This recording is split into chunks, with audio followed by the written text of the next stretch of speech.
हिंसा की आग में सुलग रहे बांग्लादेश में सियासी भूचाल आ गया है दर्शकों।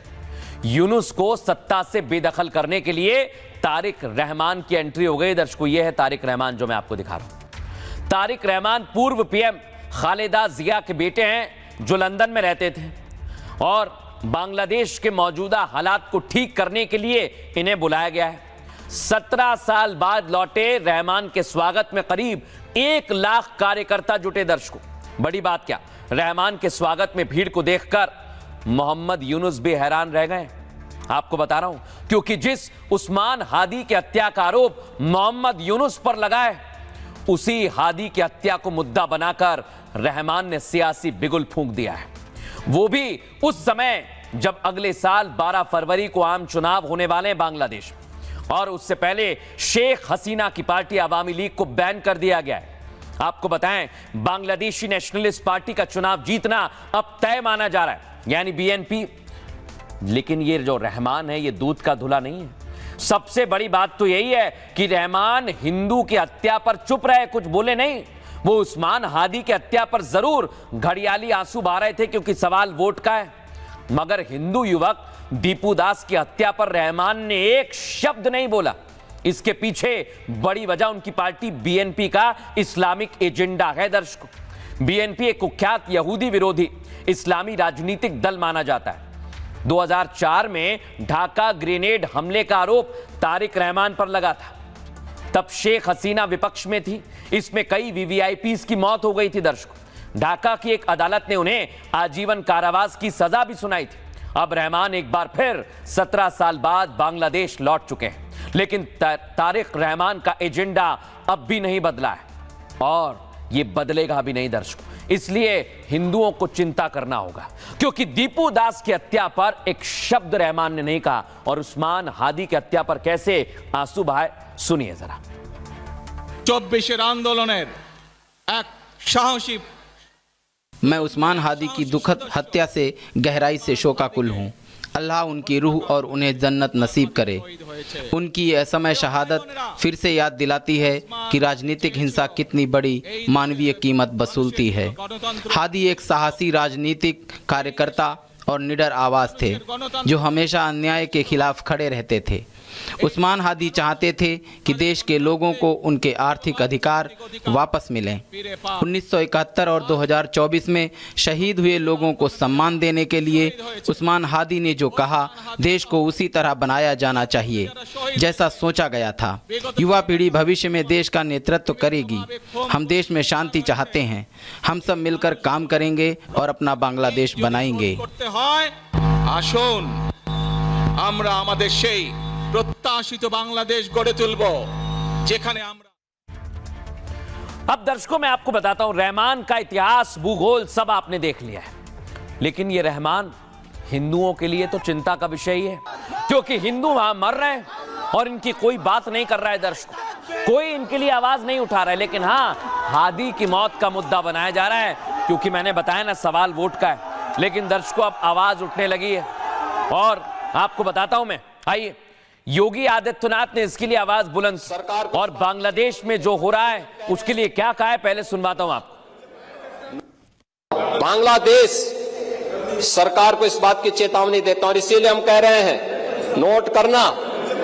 नोट करना ये चीजें होनी चाहिए और हमारा भी प्रयास होना चाहिए।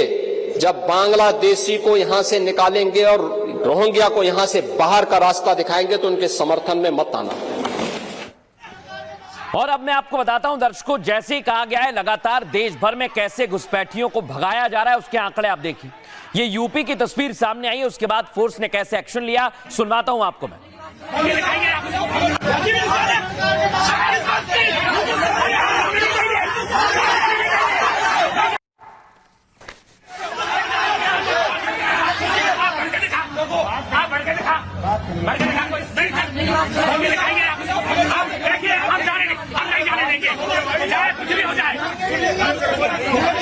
आप हिंदुस्तान के हैं नहीं है,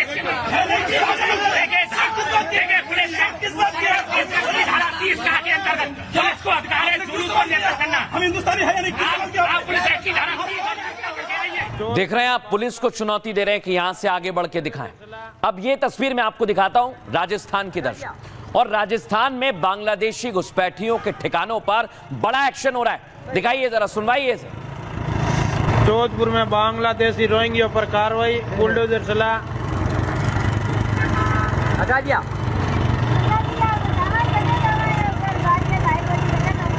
सही बात है। जोधपुर में बांग्लादेशी रोहिंग्या पर कार्रवाई, बुलडोजर चला।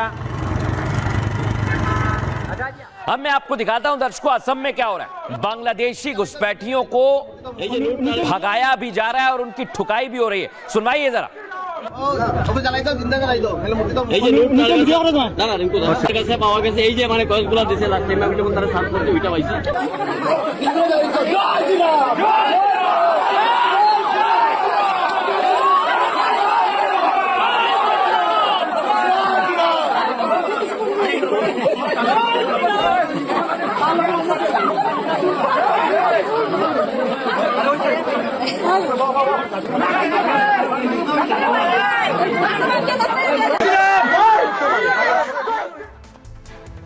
अब दर्शकों मैं आपको बताता हूं, देश भर में बांग्लादेशी घुसपैठियों को भगाया जा रहा है।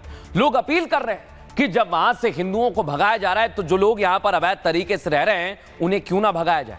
आइए आपको बताता हूं कैसा एक्शन हो रहा है। बांग्लादेश में जो हो रहा है वो दुनिया के सामने है, लेकिन अब भारत में बांग्लादेशी घुसपैठियों पर लगातार कार्रवाई हो रही है। यूपी में बांग्लादेशियों के खिलाफ ऑपरेशन टॉर्च चलाया जा रहा है। दिल्ली में इस साल करीब 2200 यानी 2200 बांग्लादेशियों को डिपोर्ट किया गया है। असम में सीएम हिमंता ने 350 के करीब बांग्लादेशियों को बाहर निकाला है। दर्शक, गुजरात में सबसे ज्यादा हजारों घुसपैठियों को डिपोर्ट किया गया है और मुंबई में पिछले कुछ समय में करीब 700 घुसपैठिए गिरफ्तार किए गए।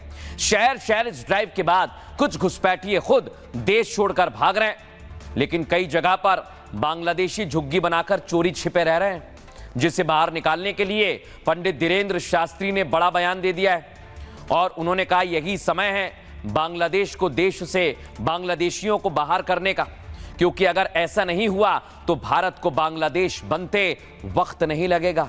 और इसलिए आपको भी सचेत रहना है, आपको भी सावधान रहना है, क्योंकि आज पंडित धीरेन्द्र कृष्ण शास्त्री यानी बाबा बागेश्वर ने भी बड़ा बयान दिया। सुनिए जरा। यदि बांग्लादेश जैसी स्थिति आप अपने भारत में नहीं देखना चाहते, यही समय है, सही समय है, अभी नहीं तो कभी नहीं। यदि हिंदू एक आज नहीं हुआ, हिंदू एकजुट नहीं हुआ, तो वो दिन दूर नहीं जब भारत के और छत्तीसगढ़ के चौराहों पर ऐसा जो बांग्लादेश में हुआ वो देखा ना जाए। अब दर्शकों मैं खबरों में आगे बढ़ूंगा और खबर कट्टरपंथ कैसे बढ़ता जा रहा है दुनिया में ये आपको बताता हूं। बांग्लादेश तो आपने देखा, लेकिन आज क्रिसमस का त्यौहार दुनिया भर में मनाया जा रहा है, लेकिन क्रिसमस पर भी कट्टरपंथी विचारधारा के लोग अटैक कर रहे हैं। आपको दिखाता हूं कहां कहां पर अटैक हुआ, दिखाइए जरा। दुनिया भर में क्रिसमस मनाया जा रहा है, क्रिसमस सेलिब्रेशन चल रहा है।